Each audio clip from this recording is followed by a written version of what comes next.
Hello and welcome to This Week in James City County. I'm your host, Renee Dahlman. Today I am joined by Dave Gaston. Dave is the founder and chief executive officer of Gaston Educational Consulting. Welcome, Dave. Thanks, Renee. It's great to be here today. Thank you. Glad to have you. As our viewers and listeners know, the county and the city of Williamsburg have been in a joint partnership with the school system since 1955. Beginning in mid-2023, both entities started looking at the possibility of the feasibility of a separate school system. And of course, that is a very complex and complicated topic. And we were very fortunate to bring Dave on to help the county look at what that would look like and to provide information for us. So, Dave, I am going to let you go ahead and take it away. What is going on? Thanks, Renee. And I appreciate the opportunity to be able to join you today and to try to shed some light on what's been happening. It's, as you said, a very complex process. And what you're looking at here is really a very unique marriage of two localities to educate and provide educational services to all of our children that lasts or has a history of about 70 years, now being reconsidered. And so the whole process of a 70-year relationship, just like you can imagine, like a 70-year marriage, there's just so many complexities and areas of overlap and intertwining. Both localities have had a lot of relational pieces that just have naturally evolved over that time. And when the opportunity for the city to start exploring the potential of an independent system came about in 2022, 23 as part of their review of their general operating plan, which was a goal, to kind of explore this in entity of an independent city system. That kind of set off a chain of events, as we might know, that put me where we are today with you, kind of looking at this whole situation. The city announced that it would be pursuing an independent study with an outside consultant to just kind of see what this would look like for them if they were to go the route of independence. The county, of course, was very concerned about that because this kind of came out of the blue. We weren't really sure what was happening with it. And again, I'm not pointing fingers, but it was just a surprise as part of that process. And when it did hit the public airwaves, as you can imagine, 70 years worth of a relationship, it just kind of overwhelmed a lot of people. And so the county really began to look at this from a situation of if this is going to happen, they knew right up front it was likely going to be complex. It's going to take some time. And the provisions in the current joint school agreement, provide for about a year-long or so trajectory of dissolution. We want to make sure that everybody, all the parties are identified and informed, and wanted to be really upfront about this. So they said, well, if this is the case, we can look at potentially maybe September of 2025 as a potential area of target date to look at dissolution if that's something we want to do. And that set off again the chain of events of, okay, so then what next? I mean, the county was very interested in, we've looked at this, and if that process does evolve, how's it going to unfold? What's going to happen? So enter me. I was very fortunate to be able to work with the county on this project, and it was really exciting because like anything, we learn a lot about some things that we just really never dove into in our lifetimes. And so the county really had kind of three overarching questions. What would deconsolidation look like? How would this whole process, unfold, and who would be the major players? Because, two local government entities are not just the only people involved. This is a state operation. This is a local operation. There could even be federal implications. So we really had to look at a lot of different layers, and then bearing down a little bit more granularly, what does that process look like? What are the action steps? What's a feasible timeline? Make some recommendations as to what we could look at as a reasonable amount of time to pull different entities of this consolidated agreement apart, and how can we really make this work? Some of the underlying pieces, of course, a lot of the really detailed pieces of, how do you charter a new school board? What would that look like? What are some of the administrative offices pieces that we have to look at? How do we staff? So the whole process really took on a life of its own. It was about a 9-month study that we engaged in, because there were just a lot of moving parts. Um, so, in all good research, we have to kind of start with what we know, and what are the kind of the realities that we have established in this whole process. And we have to turn, of course, to the Code of Virginia, because that really dictates a lot of what the law says has to happen. Interestingly, when we went into the code, and it's section 22.1-25 for all the legal eagles out there, the idea there was that it speaks to division or consolidation of school divisions, but it doesn't really consider what it would look like if we were to take a school system apart. It really speaks more toward putting it together. So we had to extrapolate in reverse what that would look like. There are conditions that the state requires, the Board of Education at Virginia, to establish a joint or consolidated school system. We put two entities together. And this has happened obviously more often than not. The latest example was Allegheny Highlands out in the Southwest. They just realized a consolidation there back in July of 23, so they're relatively new. So we know a lot about how we put things together. We don't have any idea how we take it apart. What we did was we dove into a lot of the details and found that there are about 8 or 9 different conditions that the Board of Education has to review. If you are to put a system together, can the localities provide ample fiscal support? Can they provide adequate, obviously, minimum services to kids? Are they going to be able to transport students? Are they going to have a lot of logistical pieces? Are the facilities going to be able to support it? So all those conditions have to be met. Uh, Likely, they're going to have to be met if you pull a couple of systems that are together apart. Is the city and is the county, are they going to be able to support separate entities and separate school systems? So we're not going to be looking at a situation where the county stands to lose students at a great extent, but the city will gain a system with about 1,013 students that they're going to have to educate independently in 3 school buildings, and have to kind of build a whole system from the ground up. So their study was much different in the sense that they had to figure out costs. They had to figure out, like, if we start from scratch, what will this look like? And more importantly, what are going to be the implications for fiscal ideals that we have to look at? The county really just wanted to kind of take a look at what this would look like from the standpoint of, okay, so what's a reasonable timeline? What are the things we have to think about?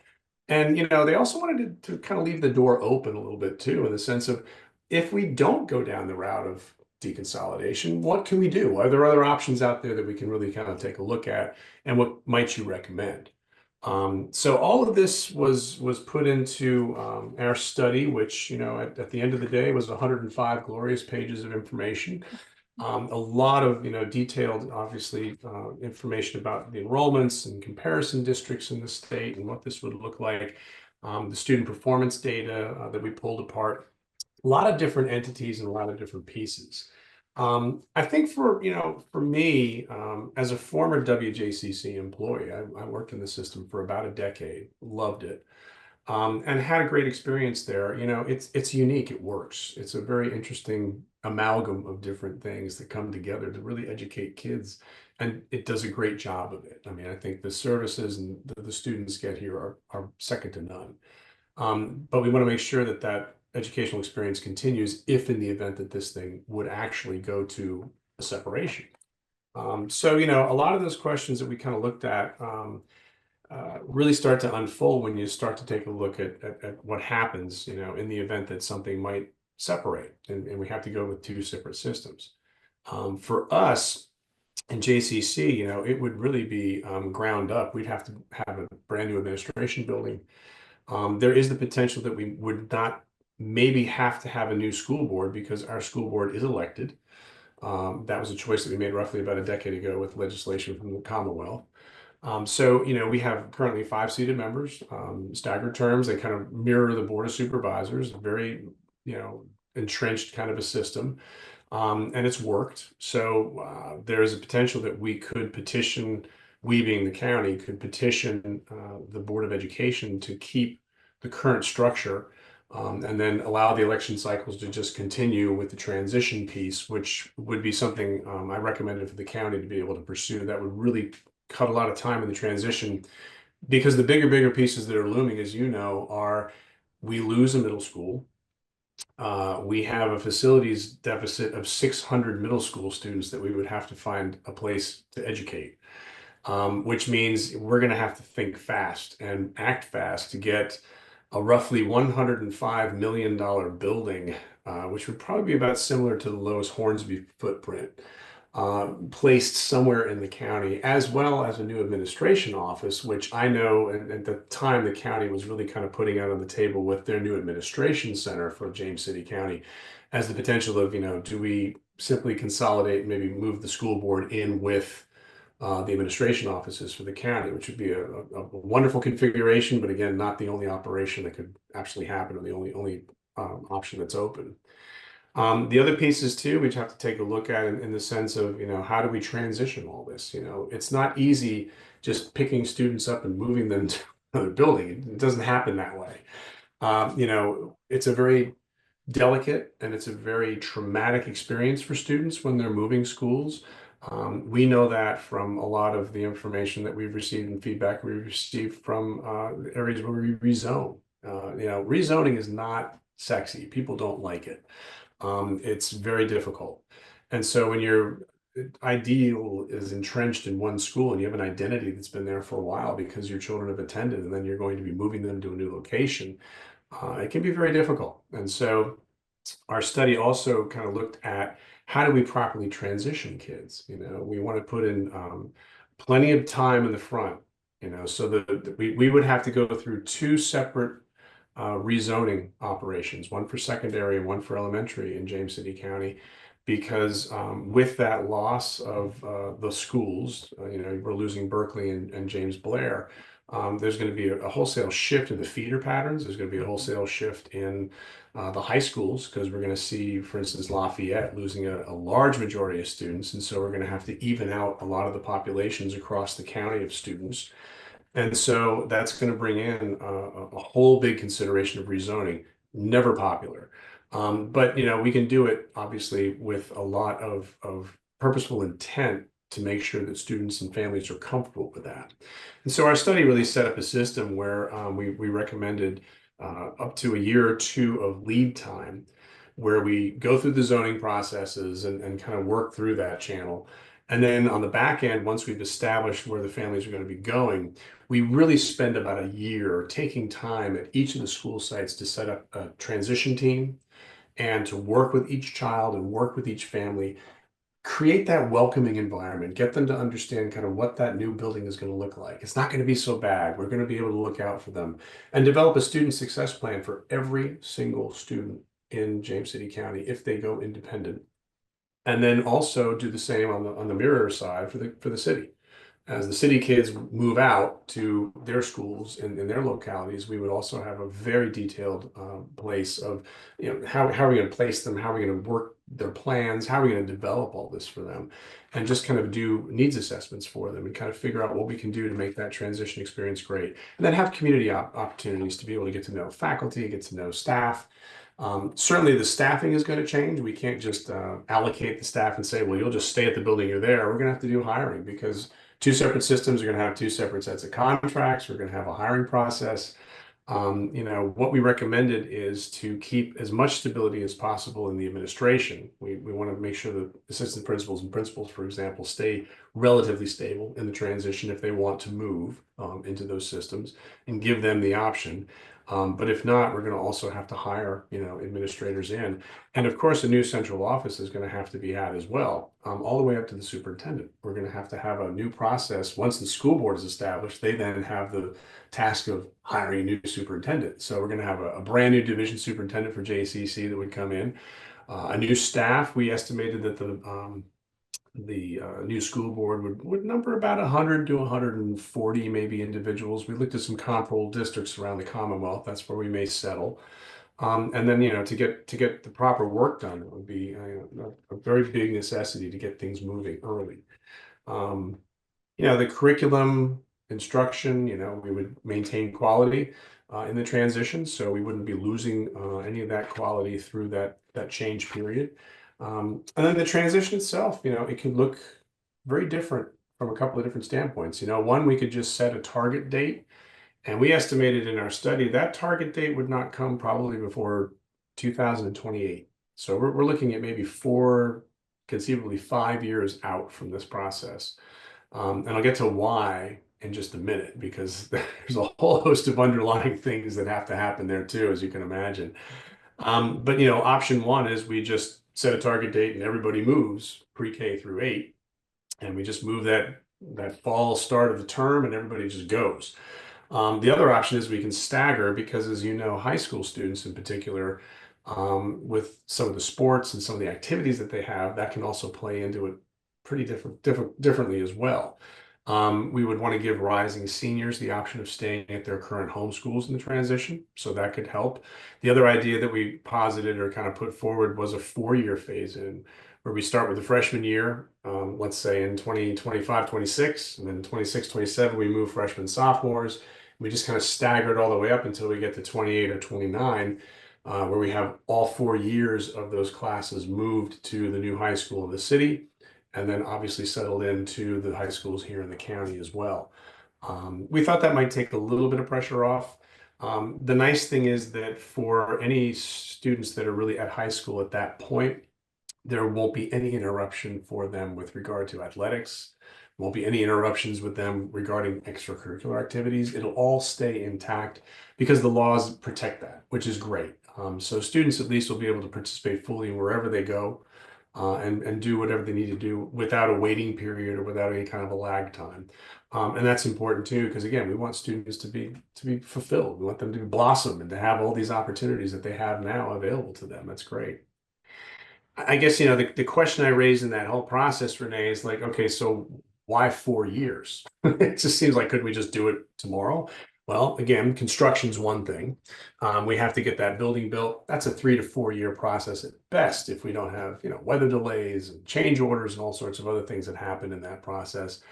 The other bigger thing is we have to create a system that's going to be able to separate out all of the tangible property of our school division. Because as you know, 70 years worth of property, it's a long list of things. And so, we really have to account for every textbook, every computer, all the way down to the desks, the chairs, the furniture. We have to take a look at the buses. We have to take a look at the custodial equipment. We have to take a look at every little thing that basically matters in the daily operation of our school division. It's huge. I mean, we receive lists from the operations departments in WJCC currently, everything that they have asset tagged, and just reams and reams of information that we were looking through.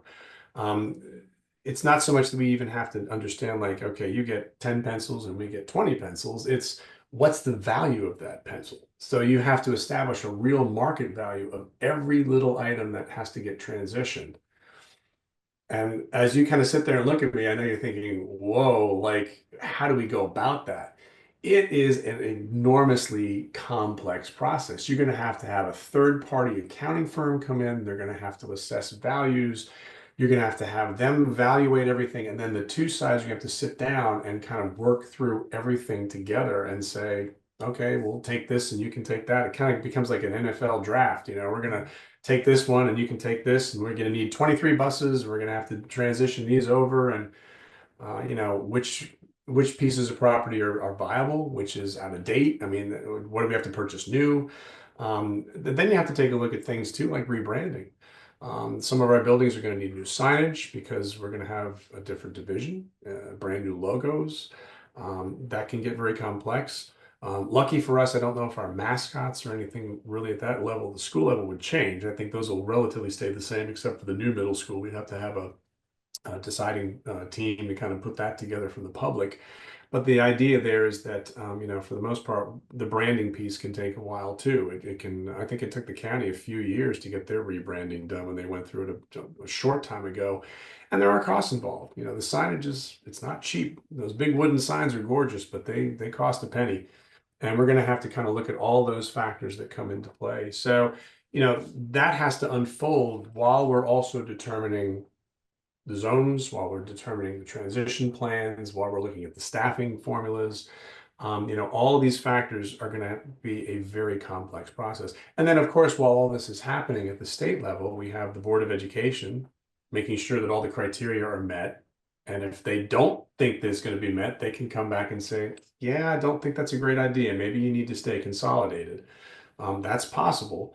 And it also can get some General Assembly of Virginia involvement as well, because all 140 delegates and senators are notified of the separation by the state superintendent of instruction.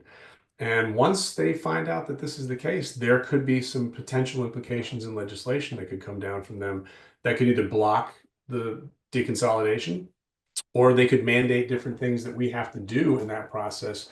It may delay the process even further. And I hate saying that, because 4 or 5 years is can be excruciatingly long time, but for our families, if we have to go 5 or 6 years or maybe even 7, because there are other things we have to consider that are imposed from these entities, that's fully possible. We don't know. So those are the wild cards that we have to kind of factor into this too. But all told, we've got a very complex process here that's potentially able to unfold. And really, that's the heart of the whole study. It's really as detailed as possible. Are there areas that are going to potentially deviate from what we just kind of came up with and maybe posited? Yeah, there are some possibilities too, where there could be some other curveballs or other options that kind of come in, because you have not 2, but about 5 different entities that are involved, including our own current school board, who has to weigh in on this as well. I can't emphasize enough, the city, the county, and the school board all have to agree that a dissolution is the way to go first. If one of those 3 don't agree, then it could potentially be off the table. And then we're kind of left with that whole idea of, okay, then what? And so the then what is, that gets to be really interesting too.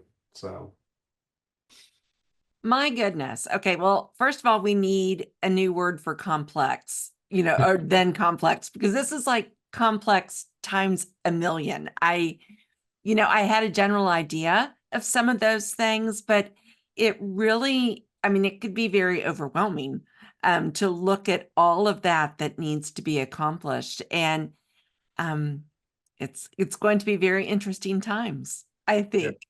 it is. It really is. It really is. And then, the nice thing is that, as I said, the door is open. I mean, I think really the supervisors, for the most part, have said, we just need a decision either way. If you're going to go independent and this is going to be something the city will support, the county said, we'll support either way, whatever you want to do. School board is an independent body. They have to have, obviously some time to deliver it as well. But that's really kind of the purpose for us with these with these public listening sessions is, we really want to gauge kind of where does the public stand. And it's been very quiet. I think it's just that it's been under the surface of the water, just waiting for a while. But we really don't have a good idea of where the public stands. I know that at the candidate forum with the city a short time ago, there was some discussion about the separation. The candidates definitely weighed in on their ideas. But really for us, these sessions for the county are kind of gauging, what does the public feel? What are the individuals who are going to be most affected by this really thinking? And so we're going to be doing not just the public information session on the 10th of October, but we're also going to be opening up an invitation for citizens to participate in focus groups on the 23rd of October. We're going to be running 3 different focus groups that afternoon at Legacy Hall. At 12 or 1:30, I believe we're going to be running the retirees and some of our older citizens in the county, kind of gauging what they feel about the school division. We're going to be running a separate student group and trying to gauge what the kids are going to be thinking and the parents. And then we're going to talk to the business community, and we're going to talk to some of the civic leaders out there, and try to invite a group of about 10 or 15, folks from each of those different segments of our population in to work through some structured questions and to try to really find out, where do they land on all this? What do they feel? What are their fears? What are their hopes? And we really want to know. All that information gets put together in a small report that we're going to be delivering in November then to the Board of Supervisors to help them and give them information about what the citizens are really thinking about in the county. If it comes back overwhelmingly with one ideal or a couple of different themes, they'll definitely know. Obviously, there's a public hearing component to this whole process if it should go forward for looking at the potential of separation. This is not the substitute for it, but really the supervisors are just very curious as to know where does everybody stand? We really want to hear our citizens' voice and kind of get a better understanding of where everybody is. Um, if the needle points to we want to keep the school system WJCC, and continue the 70-year tradition of what we've been able to forge forward with, then we can renegotiate a joint service agreement. Currently, with the decision the county made this past summer, the agreement is scheduled to dissolve next year in 2025, and then it would potentially have to be rewritten or renegotiated between the two localities. The idea there is it'll keep the current structure at least, but the way that it gets parceled out or divided becomes very different. Currently, over 70 years, we've amended or changed this agreement multiple times. About every 5 years, it gets revisited by localities. It was just amended back in 2022. This is last time it was looked at. Every time we go back to the drawing board, something else changes in it, and it usually refers to a lot of very important fiscal decisions, a lot of important implications about just logistics and operational pieces. And so, we're always finding something we have to tweak or we have to improve. What we would look at and what we really showed a little bit more information on in the transition feasibility plan for the county was, what if we were to really radically look at this from a different perspective? We looked at a couple of different joint agreements across the state currently and found in the Fairfax City, Fairfax County Public Schools Agreement some information there that we thought might really help or lend some thought, some creative thought to this process. By no means are we advocating that's the only model, but there are some areas there that are very interesting because the situation between the Fairfax County and Fairfax City school systems, they're a joint system, but they operate as two separate entities, which is kind of interesting. Fairfax City, about 25,000 citizens there. Fairfax County, as we all know, is a dominating force in Northern Virginia. It's kind of a David and Goliath. You have Fairfax County schools with a 3.1 billion with a B budget, versus a $64 million budget in Fairfax City. It's very small, 4 schools, versus Fairfax County with 196. It's just an enormously different proportion. But if you look at it from a proportional standpoint, we're about at that same proportion in the county and the city right now. It's about a 90% to 10% split county city in terms of how we absorb costs and how we approach a lot of the operational pieces. So that could hold some promise, I think, if we would use that as a potential model, pick out some of the best parts, take a look at what we could do. What it may end up doing if we look at that plan is you could see a separate school board for the city that would operate the schools that are within their city limits, basically on their budget. So they would take care of all of the operational pieces. They would decide a lot of the maintenance pieces. But the county would then provide for the city the instructional background, the curriculum instructional support, special education services, transportation, a lot of those bigger ticket items that may be a burden for some of the taxpayers in the city because there are such disparities between the different tax rates and the number of citizens and all the things that are happening there. That takes into account and kind of formalizes a lot of what we've dealt with over 70 years in the sense of who's picking up the bill. How are we going to pay for these things? And that becomes a big negotiation point in a lot of the joint service agreements. So what that essentially does is it kind of sets the tone for the rest of the agreement saying, well, you handle these items and we'll handle these items. The beauty that we found about that, as you can imagine, is it pretty much gives a roadmap for both localities to say, this is where you're going to probably land every year pretty consistently on your costs. So city, you'll have X amount of dollars, and if you want to raise those, certainly you can. That's your business. School board and the superintendent in your locality will run it.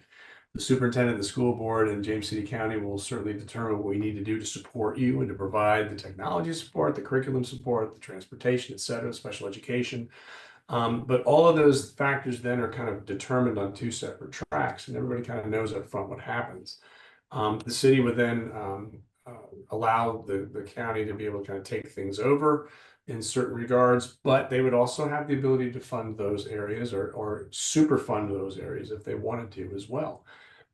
Very unique. It's a probably a little more unique even than some of the service agreements we've concocted in the past as well. So it's really interesting to see what could happen.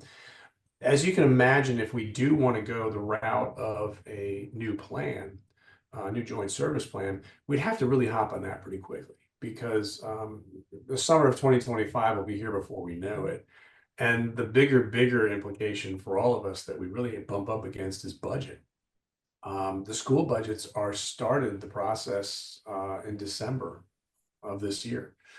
The governor announces the budget sheets come out, the schools really kind of then put the nose to the grindstone and kind of determine what that budget's going to look like. And from December until April, May, they're putting together everything that they need to do in conjunction with their school boards to petition the localities for what they're going to need for allocations for the coming year, what they envision the budget of need is going to look like. If we're operating that system or that process of budgeting without a joint service agreement, that could have potential implication for fiscal. It always will. We really need to get those components ironed out sooner than later because that's going to determine a lot of where the funding goes. And if we go a Fairfax County route, the beauty of that agreement is it lays out in very specific language costs and what everybody's going to have to pay with formulas that back it up. We would need time to be able to develop a fair, agreed upon system by both localities that could ratify this. And that's, as you know, it's going to take time. The process of separating will take about 3 or 4 years in terms of negotiating property. We're looking at a potential of about maybe 3 to 4 months at best of coming up with a new system that would, radically change the nature of what we have. Of course, we'd always go back to the same agreement, tweak it a little bit, and work it that way as well. And the options are definitely open.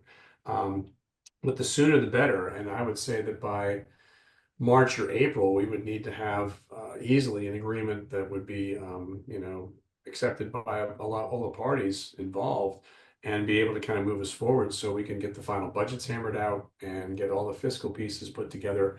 And then also determine, like, are there any other shifts? Are there maybe some personnel shifts? Or are we going to have to do something with the transition for the buildings that we never thought about? Or, what are those nuances? There's always those unexpected things, those unanticipated consequences that come up. So we'd have to have some time to think through it.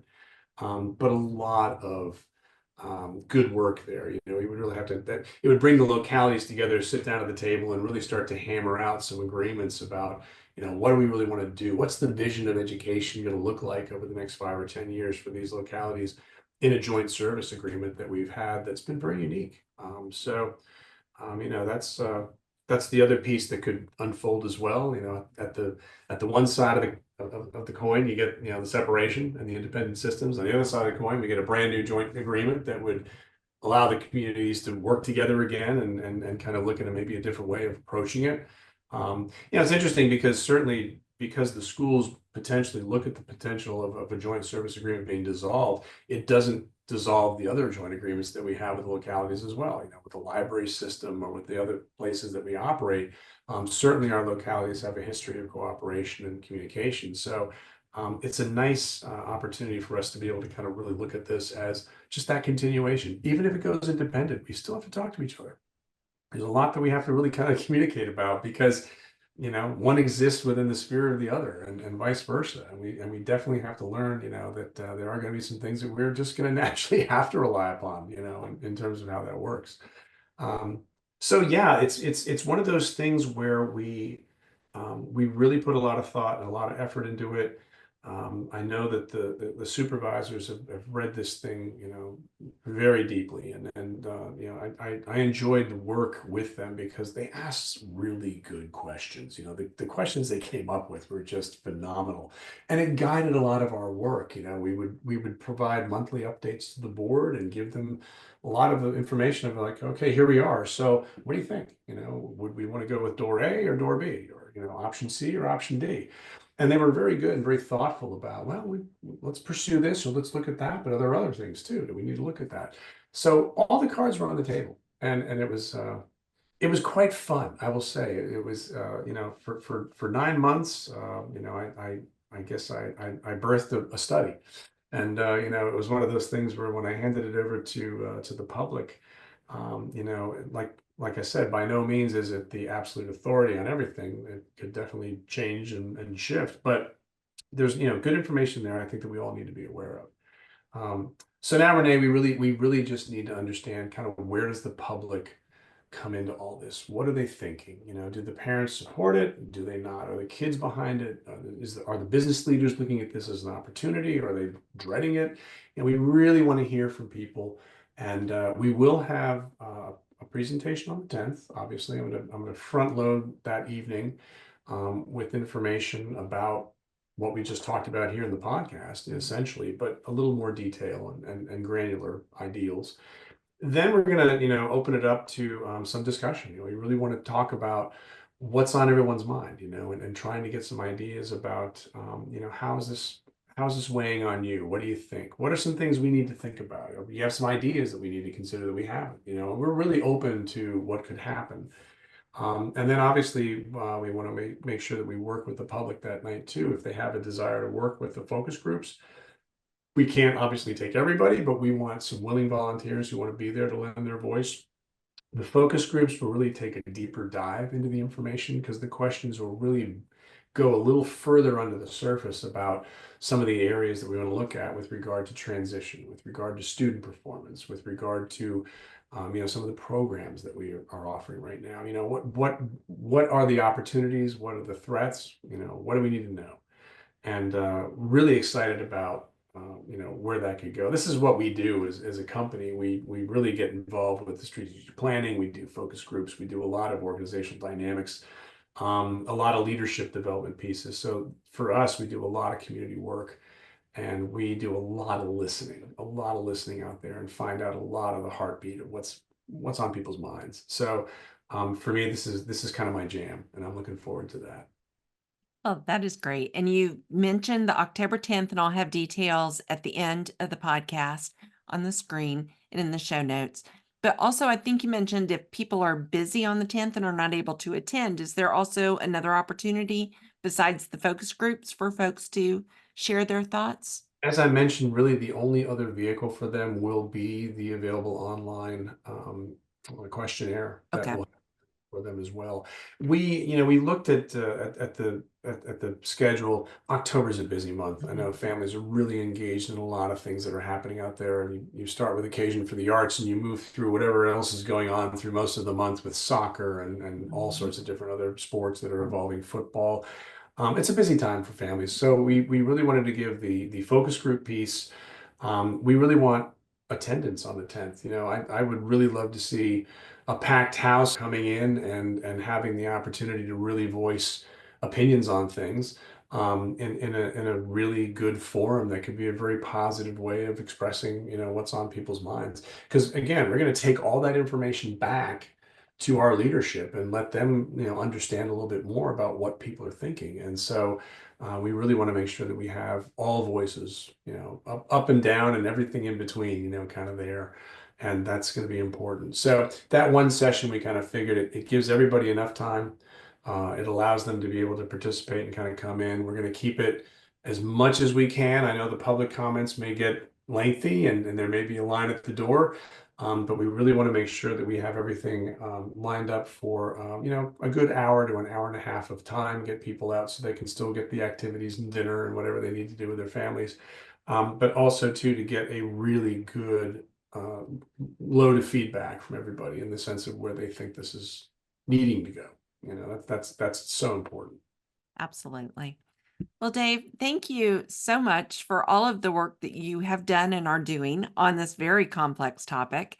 We're very, very fortunate to have you helping us work through this. And I think that it's great, as you've said, you're a former Williamsburg, James City County Schools employee. This is not just some community, this is your community. And that I think has really shown through the work that's been done so far. Appreciate that. Yeah, we've been a part of this community for about 4 decades, and Yeah. it's definitely it has my heart. So Yes. Very yeah, good. Well, again, thank you so much. thank you, Renee. It's great to talk. Great to talk. Well, that wraps up this episode of This Week in James City County. Thank you so much for tuning in. As always, be sure to subscribe. That way you will never miss an episode. And go to our webpage. We're at jamescitycountyva.gov/podcast. And on there, you're going to find all of our episodes as well as a form that you can complete. Give us show ideas, comments, critiques. We would love to hear from you. And again, stay tuned for the information on the October 10th meeting. We want a full house, so that would be great if everybody could come. And that will wrap it up for today, and we will talk with you next time.